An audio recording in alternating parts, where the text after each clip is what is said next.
honored and proud to be able to welcome you here today, Dan. Very welcome.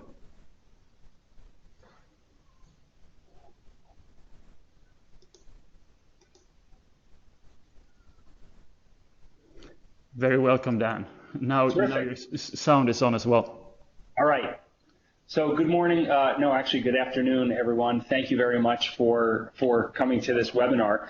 I don't plan on talking for a full hour. I'd like to get through my material in maybe 45 minutes or something like that, and then give you plenty of opportunity for questions, because I think the audience interaction is probably the most exciting part. It's always helpful, I think, to know who you're talking to. This is a picture of me. I have lost that much hair, but this is what I looked like a year ago. I don't have a more current picture, I'm afraid. And as Joachim said, this talk is based on my new book, which comes out in just about 2.5 weeks, called Building the Fit Organization. And the title really expresses something that I've been thinking about for several years now, which is that so many companies and so many organizations around the world have been focused on improvement and Kaizen and the Toyota production system, and there's so many books and conferences on it, and yet very, very, very few succeed. And I believe one of the issues, one of the problems, is that we're always looking at Toyota. That's where we start, right? Sometimes that's where we finish as well. And so those of you who are in improvement roles, either as consultants or internally, you know what happens. You start talking about Toyota, and immediately people in the organization say, yes, that's a wonderful idea. I understand talking about Toyota, but we're a bank. Or we are a hospital, we don't make cars. Or we make motorcycles, we don't make cars. And so they sit back and they don't believe you. And I think that's one problem that happens when we start talking about Toyota. Because they can't see that the fundamental principles are the same. There is one other issue, I think, and that is that when we look at Toyota, the fact is they've been doing this lean stuff for 60 years, and they're very, very, very, very good at it. In fact, they're so good that trying to copy them and model them is, generally speaking, I think, a cause of failure. And what do I mean by that? Well, if you were trying to learn to swim and I said, well, here's Michael Phelps, he's arguably the greatest swimmer in the world in history, why don't you start training the way he does? And why don't you start following his methodology? You would fail completely because he's just too far advanced. You can't even swim 50 meters, and this is a guy who holds, well, he has 18 gold medals. It's just not going to work. Or, and I used to be a competitive runner in high school and college, 5,000 meters and also the 3,000 meter steeplechase, who do like me saying, hey, why don't you trying to learn to run? Great, why don't you copy Mo Farah? He holds 4 gold medals in 2 Olympics and 4 gold medals in 2 world championships, including the just completed world championships. Why don't you copy him? That's not going to work. He's too advanced.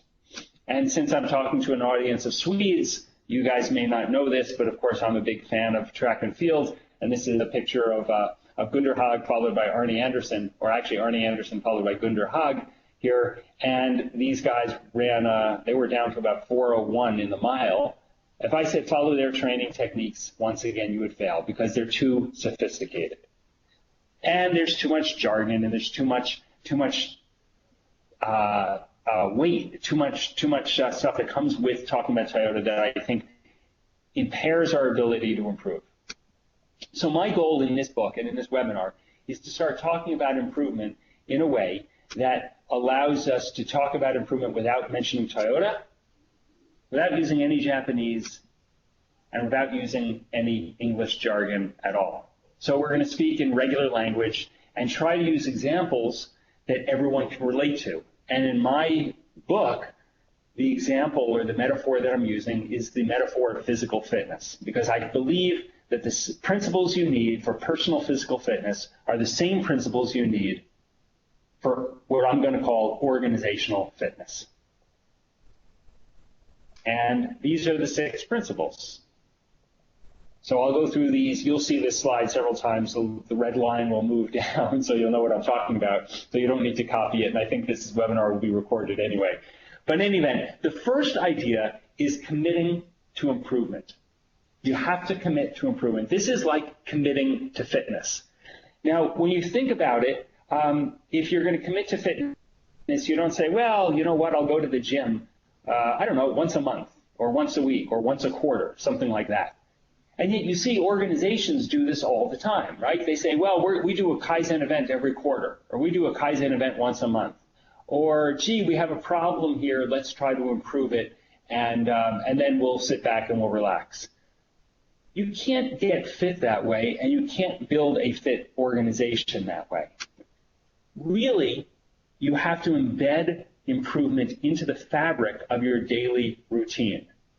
I just found this slide on the internet the other day, and it made me laugh, which is why I copied it here. But this idea of my daily routine, we're embedding Frosted Flakes as part of the daily routine. At breakfast, sometime during school, at dinner, sometime in the late afternoon. We have to incorporate fitness and improvement in the exact same way.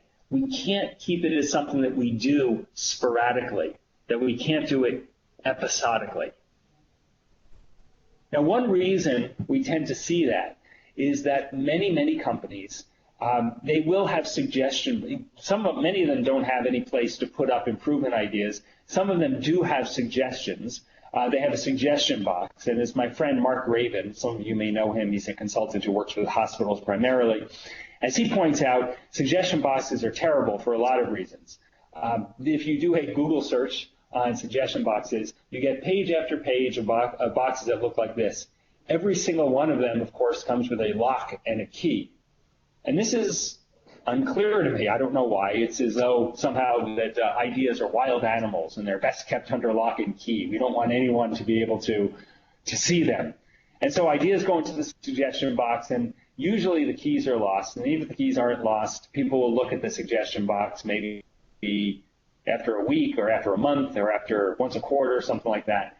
And a suggestion box is where good ideas go to die. So weaving the idea of continuous improvement and a commitment to fitness into the daily fabric means making the ideas public. There are some of you may have seen forms like this, some of you may not have, but the idea of having a very simple, and this is half of an A4 piece of paper, a very simple form for Kaizen ideas is really terrific. So you can put these all over the company, and you can have places on the wall that you can post it. This has to do with a lunchroom issue, very small issue, but the hot water lever on the water machine, on the water cooler, is always broken. So how do we improve it? Having this posted up on the wall in some format like this gives people an understanding that ideas, improvement ideas, are valuable, that the company is doing something with it. And in this case, you can see, of course, there's the backlog of ideas, and then what will be done, what's in process, and what has been completed. This, to me, helps to weave the notion of continuous improvement and a commitment to improvement into the fabric, the daily fabric of an organization's life. This is another example of how it can be done. You'll notice you've got all the opportunities. The pick chart shows you the benefit versus the difficulty of implementation, what's actually being involved, the metrics. And what I happen to like a lot is the celebration section.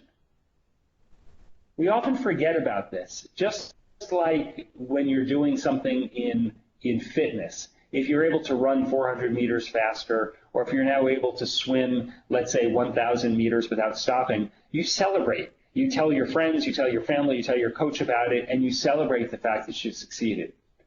Why don't we do the same thing in organizations? If we want to build this into the fabric, into the DNA of the company, this is a really powerful way to do it. And in fact, there's this wonderful company out in California. They have literally a wall of fame. This is in they're a distribution center. And so you can see that, it's stacked up right on the chain link fence.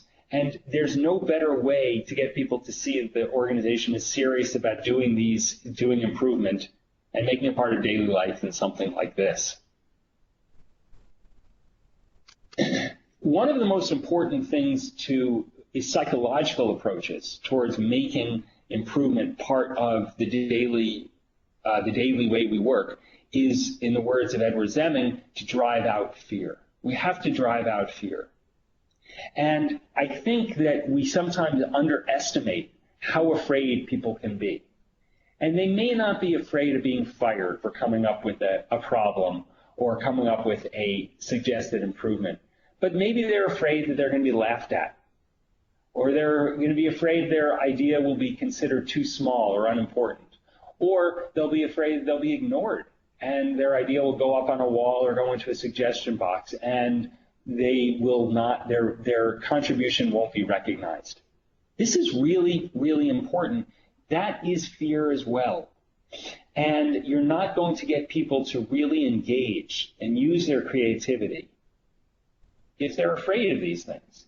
And I live part of my time I spent in California, part in New York City. But when I go to California offices in Silicon Valley, they're very proud of the refrigerator stocked with Red Bull or the perks that they have, the cleaning, the dry cleaning, or the haircuts, or whatever it happens to be, the gym on campus. But that doesn't drive out fear. Driving out fear is a managerial job that has to do with the way they approach improvement. And when I talked about when I showed those earlier slides about celebrations and the Kaizen Wall of Fame, that's really important to driving out fear. One more point I would like to make about successfully weaving the commitment to improvement within the fabric of the company is that it's very important, I think, to start small. Sometimes you see companies say, well, we want to take on something that's really going to move the needle. It's going to make a huge difference. And to me, that's like saying, my first day in the gym, I think I'll lift this much weight. That's crazy. You can't do that. It's like saying, I'm going to train for a marathon, and I've never really run before, and today I'm going to go out and run 35 kilometers. You can't do that. Maybe today you should start with 3 kilometers or 2 kilometers, and maybe you start with walking. But you certainly don't start with this much weight. You don't start with a 40-kilometer run or a 30-kilometer run. You start off small. And I think this is very important because we have to build up the improvement muscles. You can't take on something really significant like, let's say, reducing the time to market in new product development. You can't start doing that with your very first project. You're going to fail. Paul Akers runs a company in the United States called FastCap. He has a book called 2 Second Lean, and what he asks his people to do is make their work faster every day by 2 seconds. And that's it, just 2 seconds. And I think this is a really powerful approach because anyone can find a way to improve their work by 2 seconds. On one day, it's pretty easy. On 2 days, it's easy. For a week, maybe it's pretty easy. But if you do this every single day, month after month, you will have a fundamentally different company. And so he sees also the importance of making it small, making it approachable, making it manageable. There's a company called Hydro Flask in the state of Oregon in the United States.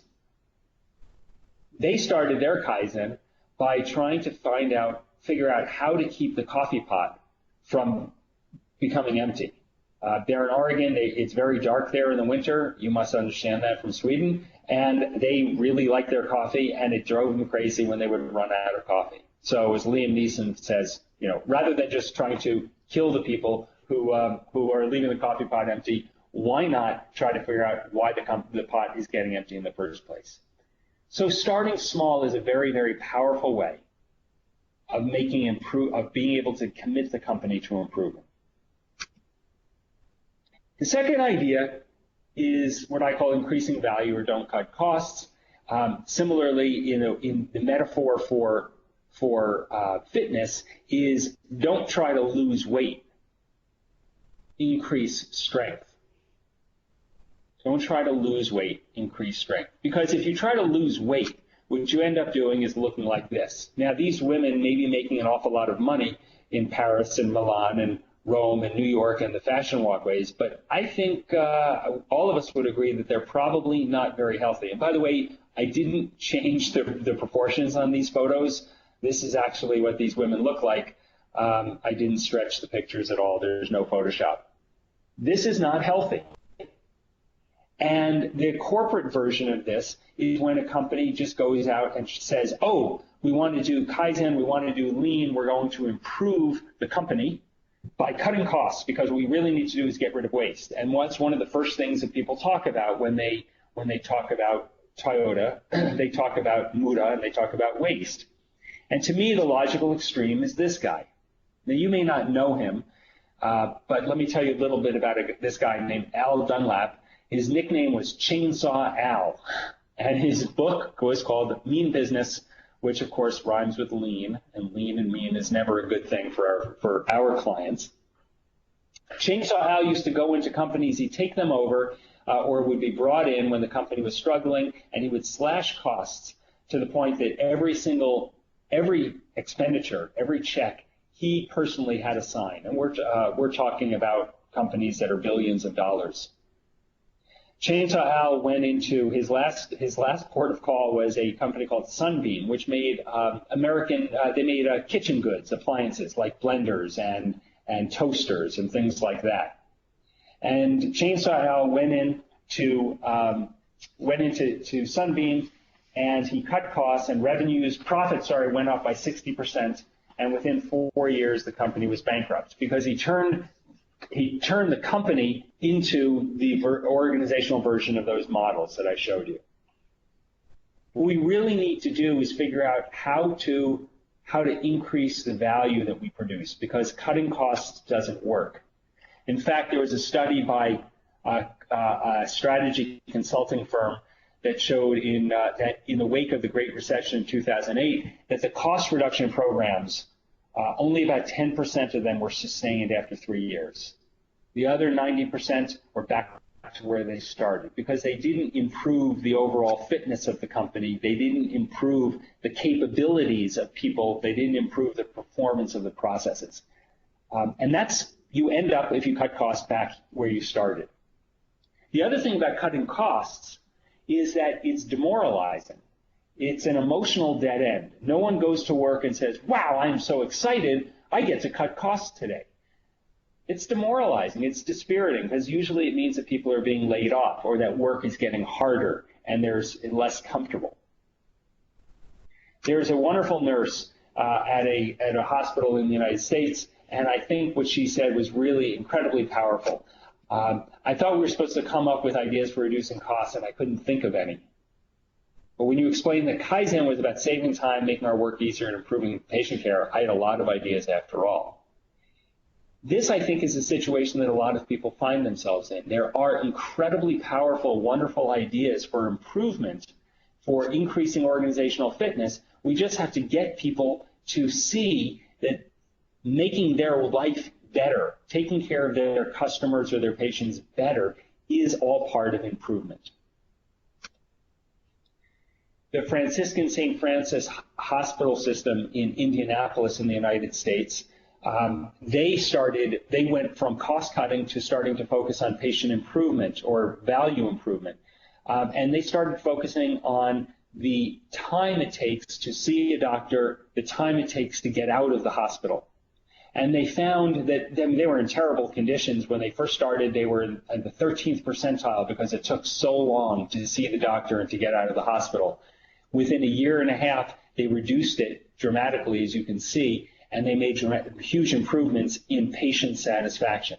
Now, that's not the end of where they needed to go. And of course, this is 2012, this is 4 years ago. But to me, this was a really dramatic example of how increasing customer value, in this case, being taken care of more quickly, leads to better performance.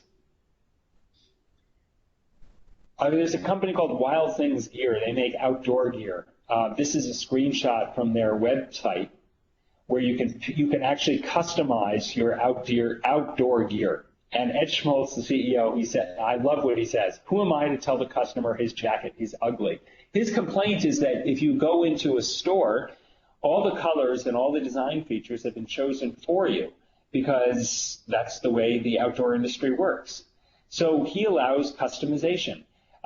For example, those of you who have some sort of jacket like this, you probably know that those pockets on the chest pocket is almost always on the left side, which is terrific if you're right-handed. But if you are left-handed, it's not so great. It's very, very awkward. And so Ed says, why don't I make a jacket where you can put the chest pocket on the right side, so if you're lefty, you can work this well. Or we can change the color of the zipper, or we can put a hood on, or we can take the hood off.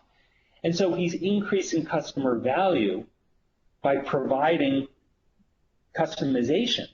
And that has made the company extraordinarily successful, to the point that he's actually manufacturing in the United States. One more story about this idea. This is a hospital, children's hospital in the United States. It used to be that their MRI wait time was 16 weeks, as incredible as that is. So if you went in and the doctor said, we need to get your kid, remember this is a children's hospital, we need to get your kid into the MRI to see what's going on, come back in 4 months. As a parent, you're not going to be very happy about this. And they were losing, the hospital was losing money and they were threatening to lay people off. And the radiology team said, let's try to work on the MRI wait time. If we can increase value and get more people in, we're going to improve patient satisfaction. We should improve everything else. Sure enough, they got their wait time down to 2 weeks, and their revenues went up annually by $5 million because they were seeing more patients. So you've got happier patients, you've got better financial results, and you haven't cut costs at all. Instead, you've improved the processes. And these improvements are durable and sustainable. So as you start to think about increasing value, what I'd like you to think about is creating key process metrics, key process indicators, KPIs, for each function in your organization that pay attention to the process or to the customer. This is just a quick sample of things that you might want to do. This actually comes straight from my book, of course, so you can see them there. But these are all focused on showing us how the process is functioning. So the third idea is what I call thinking horizontally. And that means thinking about what you are using the athletic metaphor, what event you're training for. We tend to think, so what I mean by that is, if you are, for example, training for the marathon, and you'll notice I've got a picture here, not of the New York Marathon, but I chose the Stockholm Marathon. If you're training, and by the way, I used to work at ASIC, so I'm very happy to show this picture. If you're training for a marathon, you're going to have a very different training routine than if you are training to be a powerlifter in the Olympics. I couldn't resist showing this picture again. It's going to be a different kind of training regimen because what you're trying to do is get yourself in shape for the particular event that you're training for. Similarly, if you're going for the World CrossFit Championships, you're going to be doing a different kind of training again. What happens in most organizations, though, is that we don't think about our end goal. We think about the functional silos. In new product development, for example, you've got your marketing and design and development, engineering, purchasing, and so on. And so we think about metrics that are relevant to our function. We think vertically. We don't think horizontally. And so we say we've got products that go to all customers, and it goes through these functional silos, and we tend to think about how the silos are operating and not how the service or product is that we're making for our customers, because our customers have different needs, and we need to start thinking about them. Just like we need to think about what event we're training for, we need to think about what customer we're serving. And so I believe this is a better way to think about it. What's customer type 1 and customer type 2 and customer type 3? What kind of strategy do we want to have that's specifically targeted towards them? And then how do we want to set up our sales and our customer service and our marketing and logistics and so on in order to serve those people?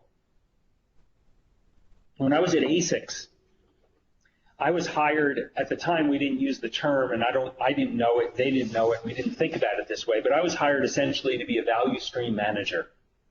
ASICs had been growing for 3 years prior dramatically. They went from about $70 million in the United States to $250 million. But at the same time, its market share for the specialty running and triathlon shops had been falling. So even as business tripled, the ASICs lost its share of the top spot in this distribution channel because ASICs was very focused on serving the big chains like Foot Locker.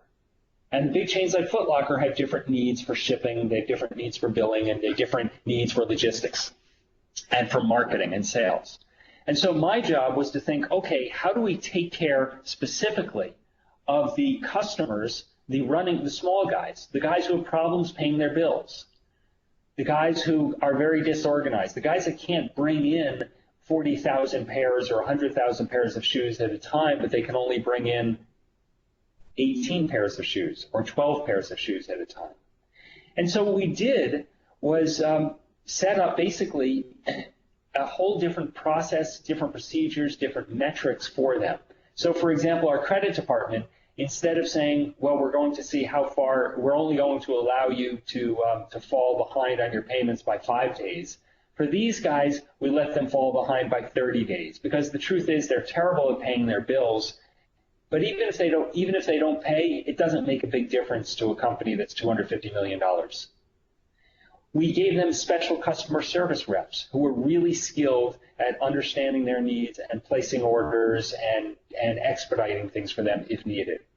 We created a special, what we called a shoe bank, with a lot of, with any sort of fashion, any sort of clothing and footwear company, you always run out of the main sizes. So for example, and I don't know my European sizes, I know Japanese sizes and US sizes, we would have plenty of size 12s and 13s and size 6s and 7s and 8s for men, but we would run out of size 9 and 10. So what we ended up doing was creating a special inventory just for these specialty running guys because they couldn't buy 10,000 pairs of shoes, but we would keep the sizes 9s, 10s, and 11s for them so they could get them orders when they needed it. We started shipping them earlier. We would take the new products and ship 2 weeks before we ship it to Foot Locker so that they could sell it at full price with their Foot Locker discounting by $5 or $10 US. So that's an example of how we started to service a particular customer type because, like as I said, we are thinking horizontally about what they need. We're not thinking vertically about what our credit department needs or our warehouse needs or our marketing department needs or our sales department needs.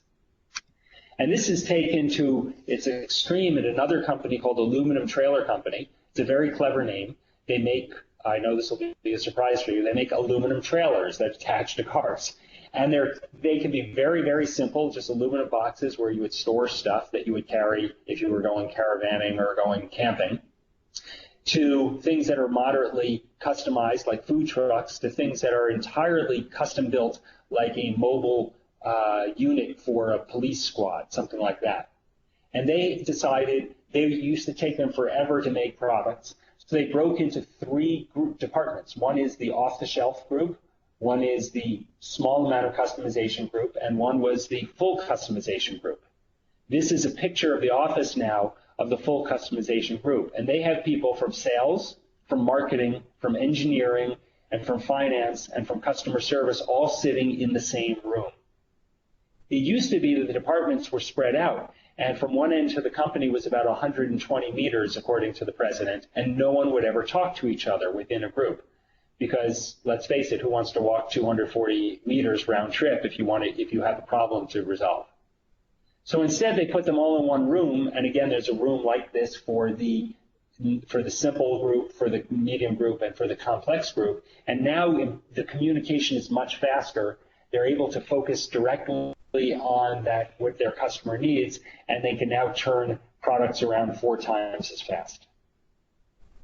That's what I mean by thinking about the end customer and organizing training for that event. The next idea is something you're probably familiar with. It's standard work. And the notion about standard work here is that just as there's a right way to swim, there's a right way to serve a tennis ball, there's a right way to lift weights, there's a right way to work.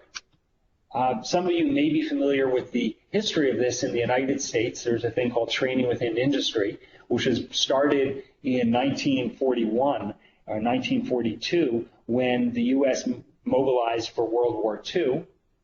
And we had a bunch of people, women in particular, housewives who were used to baking cakes and cooking and cleaning the house, and now they had to make airplanes and tanks and guns. So they created training within industry. And that enabled them to perform really, really well and learn very, very, very quickly.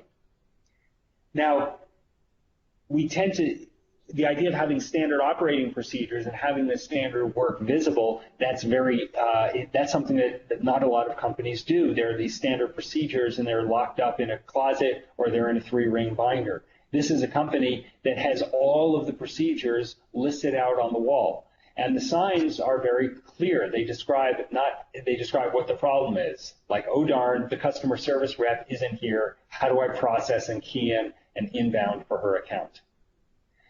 So, and you can see there are actually sheets that show all of it behind that within this folder. So what's interesting though is that the idea of standard work doesn't just apply to people on the front lines. It also applies to leadership.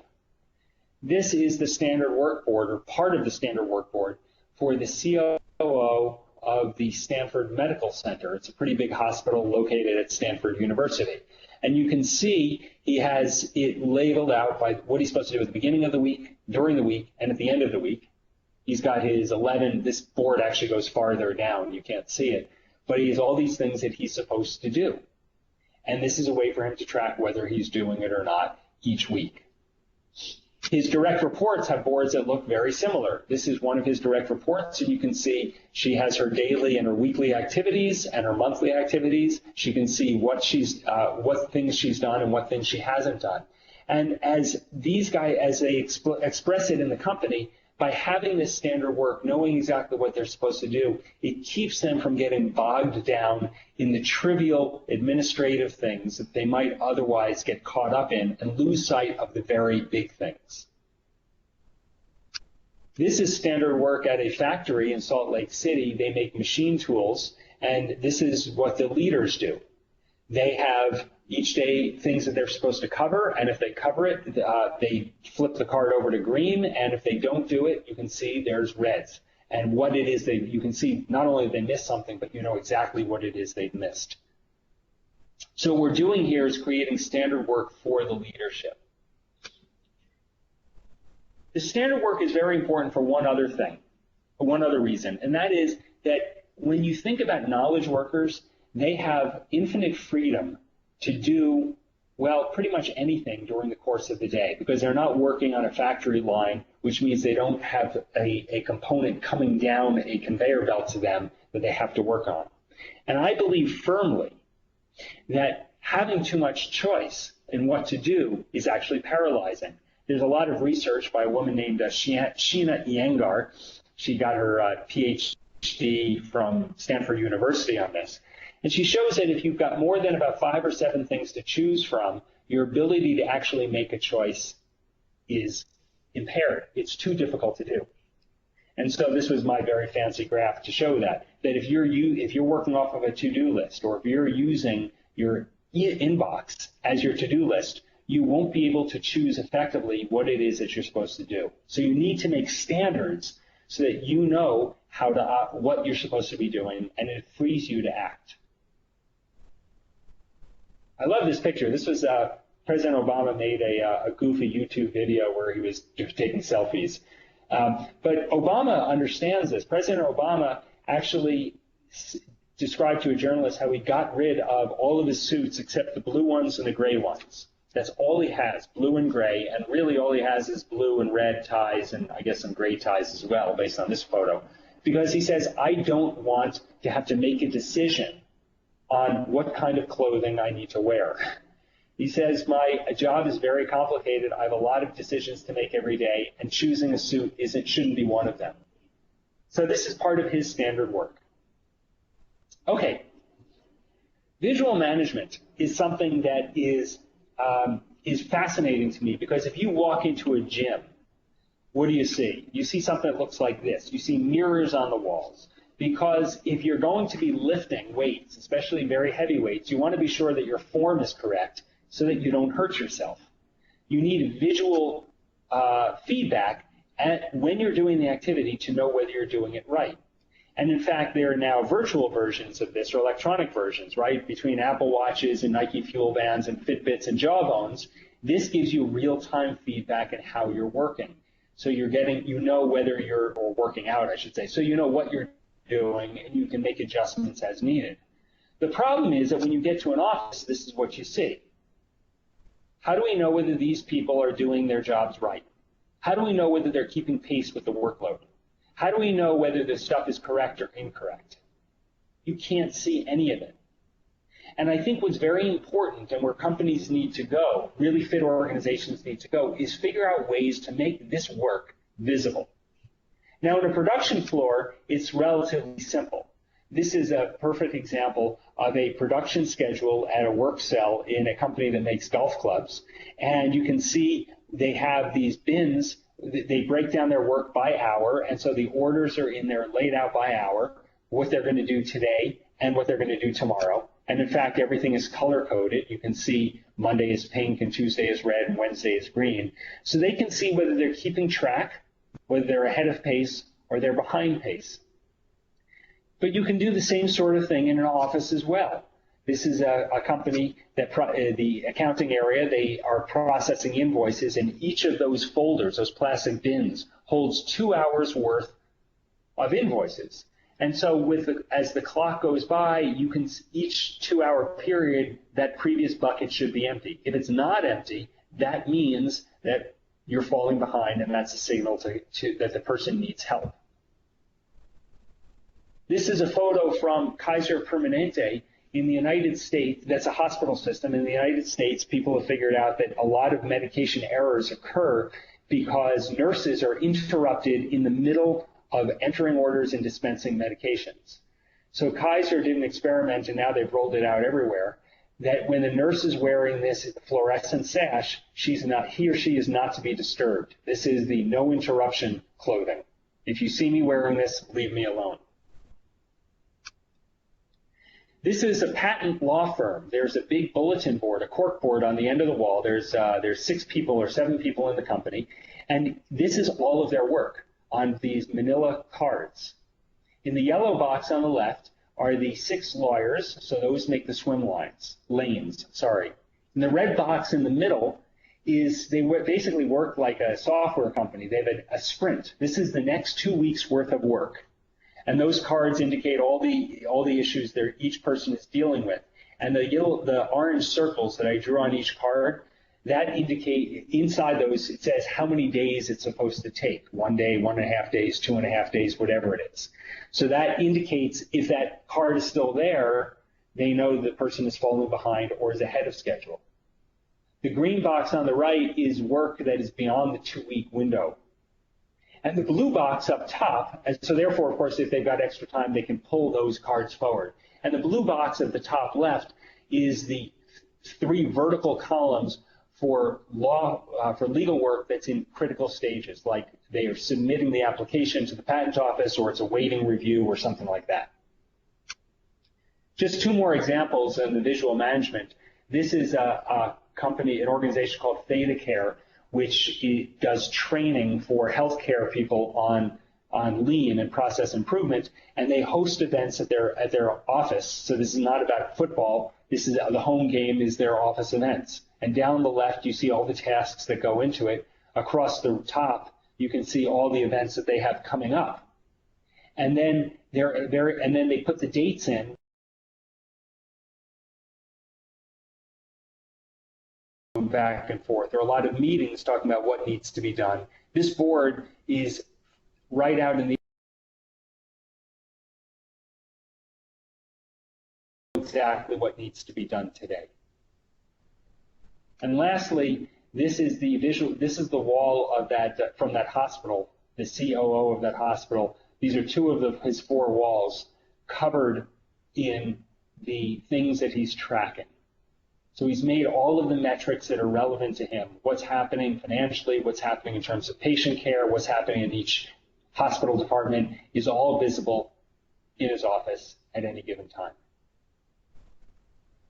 The last point I would like to bring up is what I call the coaching triangle. Coaching obviously is very, very important if you are trying to get fit, whether you have a coach for a specific sport or just a trainer. It's very helpful to have someone guide you through the activities and bring you to a higher level of fitness. I believe that there are three elements to really good coaching. There's participation, there's going and seeing, and there's showing respect. And if you think about the great coaches, they do all of these things. We can talk about Pia Sundhage, of course. By the way, what is it with all of the great Swedish coaches that they all go abroad, overseas? You may remember her. She coached the U.S. women's soccer team. Actually, they won this year the World Cup, but not with Pia Sundhage. But certainly the foundation was laid by her. But if we go back to the coaching triangle, this notion of participation, the great coaches will do exercises with their teams. They may not, because they're older, they may not be able to do the entire thing, but they will demonstrate what needs to be done. They'll show how to do stuff. They will actually be on the field doing things, watching their players and giving feedback. And they will always, always, always be respectful. They may be harsh sometimes and they may be demanding, but they're always going to be respectful of the athlete's desire to improve. And if you think about great coaches in an organization, it's the same thing. The leaders need to participate in improvement. The leaders need to get on the shop floor or get into the accounting department or get into the product development or the sales department, and they need to make sales calls or they need to answer the phones in customer service. They don't need to do it every single day, but maybe once a month would be good. Plus, they need to be participating in improvement activities on their own. They need to see what's happening. Obviously, in the Toyota playbook and in the lean world, we always talk about Genchi Genbutsu or going to the Gemba. Going and seeing is important. If you can't see what's happening, you can't make the improvements that you need to. And finally, of course, you have to show respect. And showing respect means not only being polite, but it means that we show respect for people's ability to learn. And this is something that's been talked about recently, it seems, in the last 6 to 12 months, an awful lot, about not, when we talk about coaching, we're not directing people. We're not giving them the answers. We're showing respect for their innate ability to learn and to grow. That's really, really important, because if we give people answers, if we tell them how to do things, then they don't actually learn how to think through problems themselves. Art Byrne, in his book, The Lean Turnaround, really said it very well. You can't just send a memo. You've got to lead it. You've got to show them by example. You've got to do it on the shop floor. You've got to learn by doing. I think that really gets to the core of it. And Mike Rother, in his book Toyota Kata, really does a terrific job with his 5 questions. This is how you start showing respect for people. You ask these questions rather than give people answers. If you haven't looked at these books, they're terrific.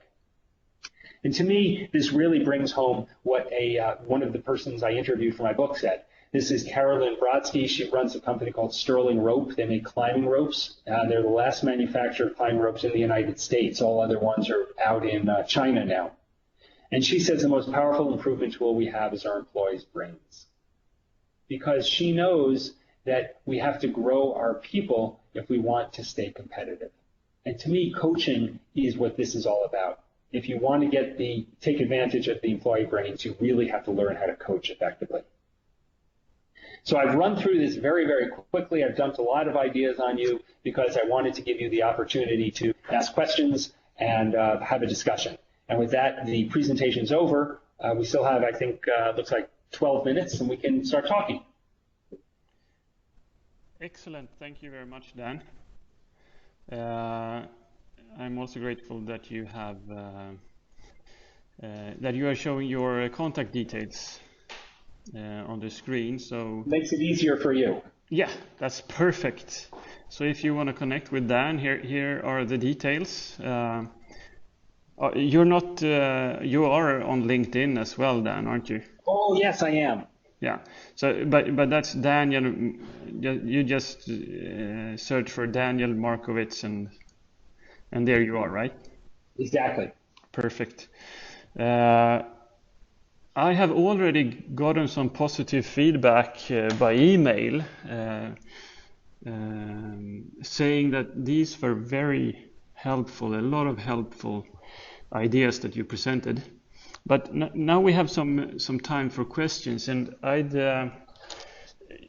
as a participant, you are supposed to be able to unmute your microphone and ask the question right away, and that is of course okay. If you don't want to do that, or if you are not able to unmute your microphone, you can just write your question in English or in Swedish in the chat box, and I will forward it to Dan. So please go ahead with your questions. And to warm things up, I'm going to start off with one myself. I'm quite fascinating about the things you mentioned about fear. And I wonder if it might be that the reason people are not talking more about Deming's 8 principle is that they are afraid. Could that be the case? Yeah, I think so. It's every organization is different for sure. But I think definitely that there is especially in the wake after 2008 and the Great Recession, I think people are very, very grateful just to have jobs.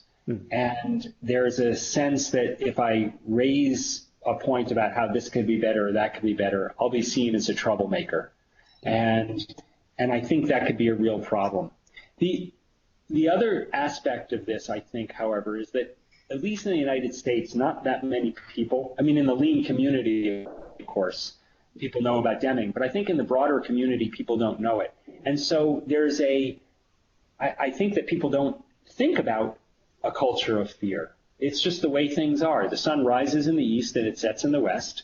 And at my company, people just keep their heads down, they do their work, and they go home. And that's just the way it is. There is no other way. They haven't really thought through any other possibilities. So I think that there's an element of ignorance or a lack of thought that there could be a better way of operating. Yeah, this is the typical case of the fish not being aware of the water, right? Yes, exactly. I didn't ever hear that, but that's exactly right. So the question is, what will it take to make the fish jump over the surface and see the water? Do you have any ideas? I think that the first step is to talk to leadership or talk to your group and say, there's something that's bothering me. And not talking about fear, but just talking about the thing that makes my life or your life difficult today.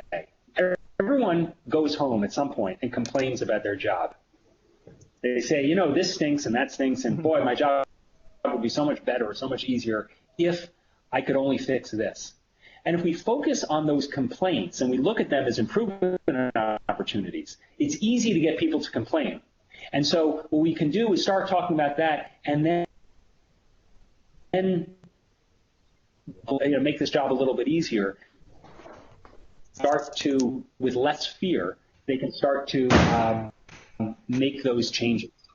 And then gradually they'll start to say, hey, wait a minute, people are uncomfortable to say this because they're a little uncertain how it will be received. And then we can start having a more informed conversation.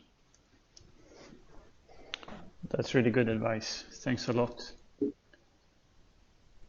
Any other questions for Dan?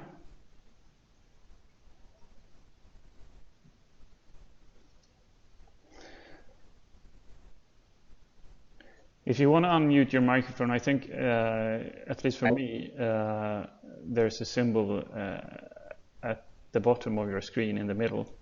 And as I said, if you don't want to ask the question, you can just write it.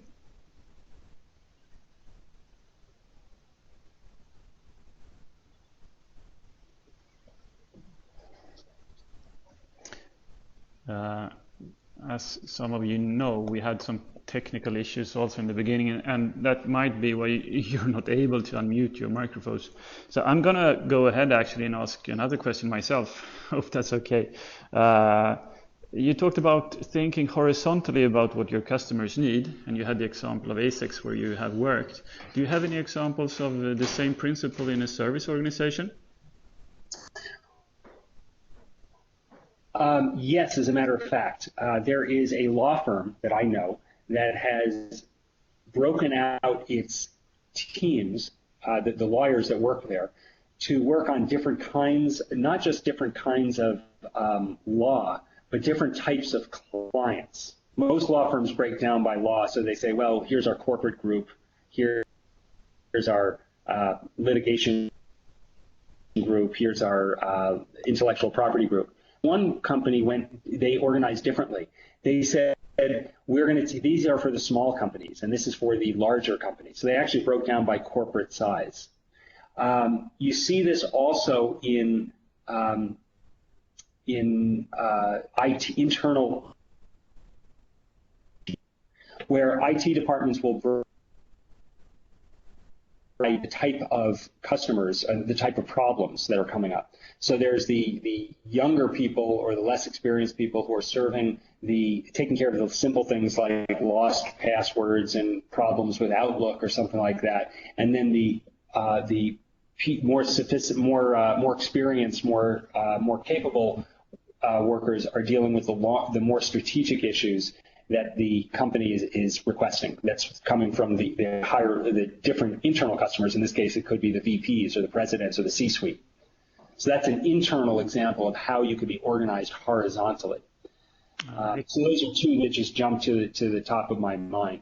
And actually, now that I think about it, this is going back to Sterling Rope, that company where I showed the Carolyn Brodsky before. Although they're manufacturing, they've also set up, they function differently for the types of markets they serve. They make climbing ropes, which they sell certainly to sport climbers, but they also make ropes for firefighters, and they make ropes for police teams, and they also make ropes that are used by professional arborists, folks that are cutting down trees and trimming trees and so on. And they actually work with those customers differently on an internal basis. Their accounting is slightly different. Their sales and marketing is different. And so they're targeting the needs of those customers. And they actually produce products that are different for those different markets. Excellent. Thank you. That really helped me improve my understanding of the principle. That's great. I can see that somebody is writing a message. And that might be a question, so we're just going to hang on for a while. Do you think, Dan,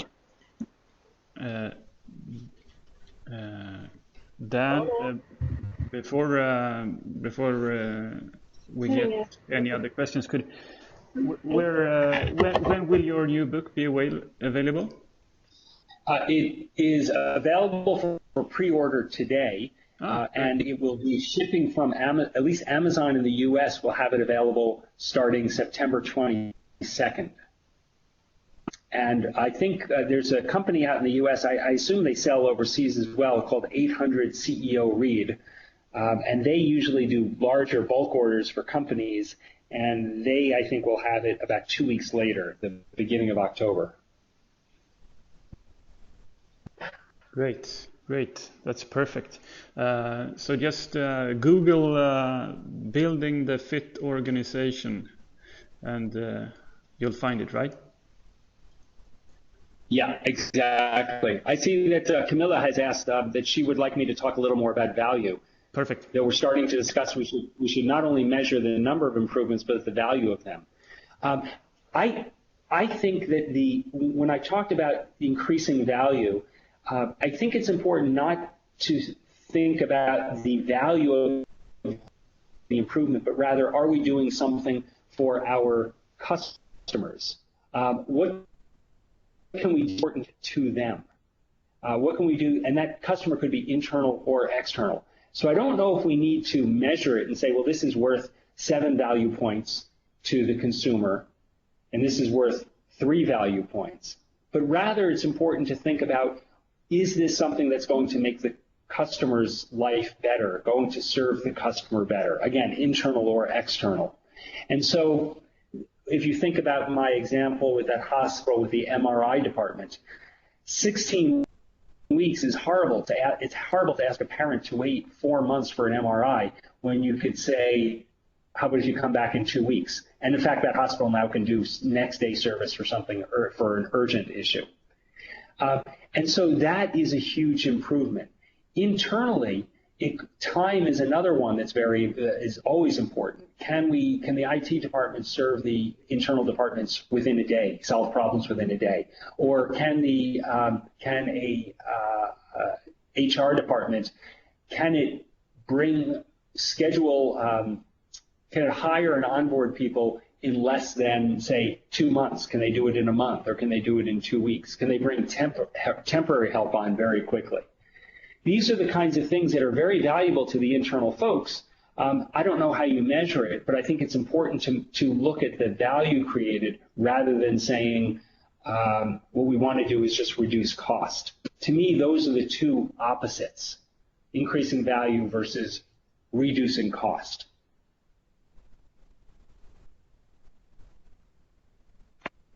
Christian, I also have a question. It's Emily speaking. Yes. Okay. A year ago, we started an improvement work, and we've been on for about a year now. And we're having problems with the administration part of the employees. The production departments is really effective now. They make a lot of improvements, suggestions, and fulfill them, but we have problems with the administration part, and in a couple of months we're going to have a meeting for all the leaders, and I was asking for some kind of quick inspiration, some kind of activity I could do with them to inspire them to be this active leader, the effective coaching as we talk about.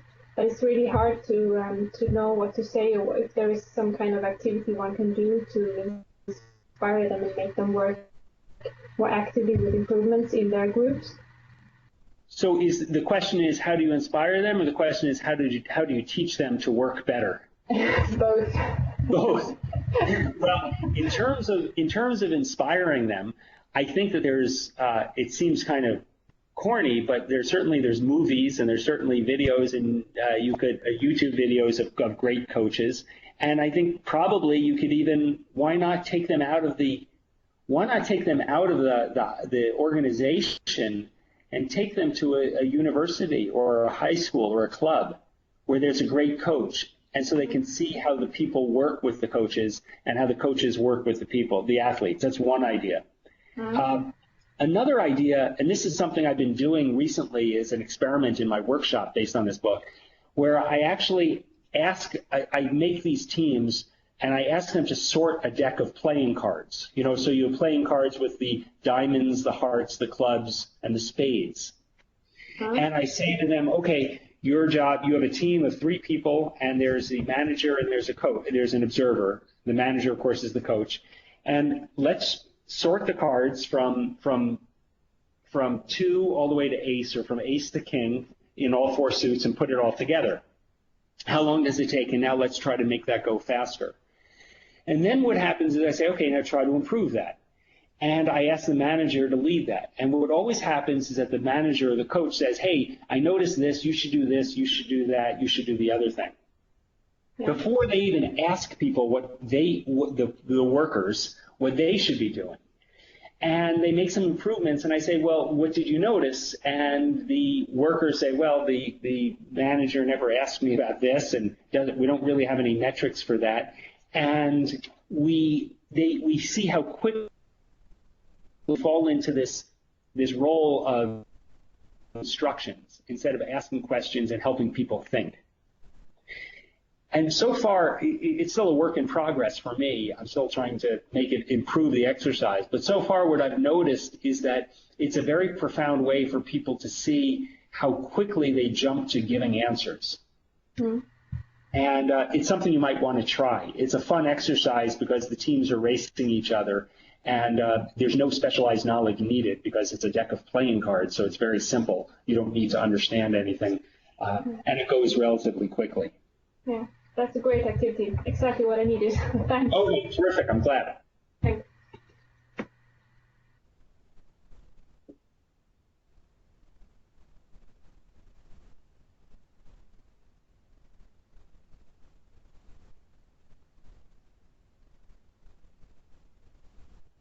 I see that there was a comment by Camilla von Wachtenfeld.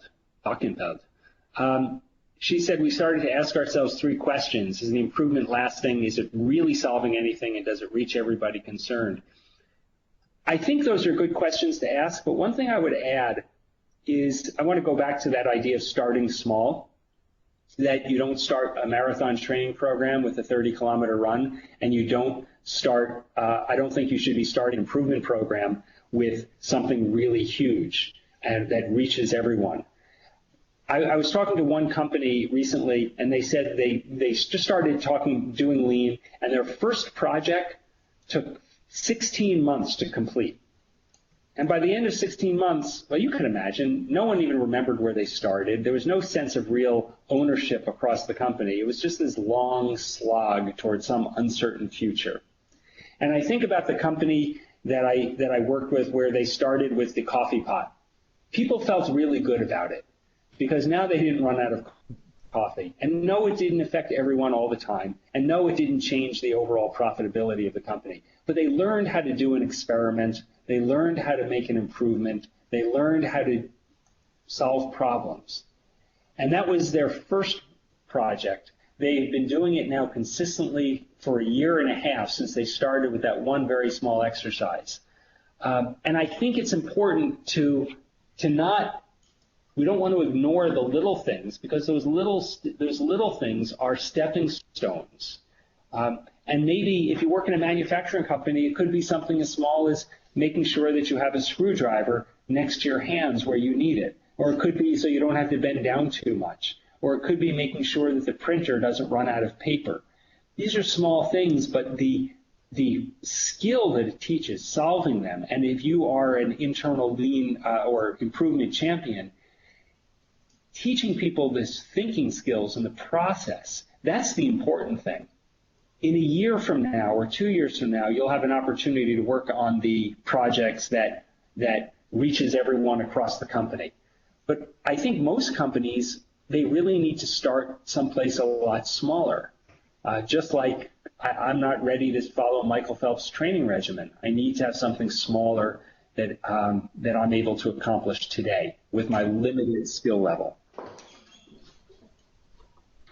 Great comment. Thank you very much, Dan. And we're a bit past 4 o'clock, so I think it's time for us to round off. We could probably stay here talking about improvements for ever, basically, but I think it's time for us to finish.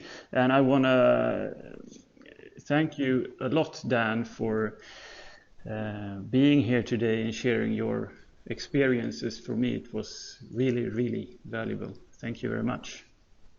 You're very welcome. Thank you all for your time and your attention. Joachim, thanks for organizing this. And please, if there's anything that I covered today, because I was going very fast, if there's anything that you missed or have any questions, please send me an email or text me or something like that. I'd be delighted to give you any other information that I possibly can to help you succeed in your jobs.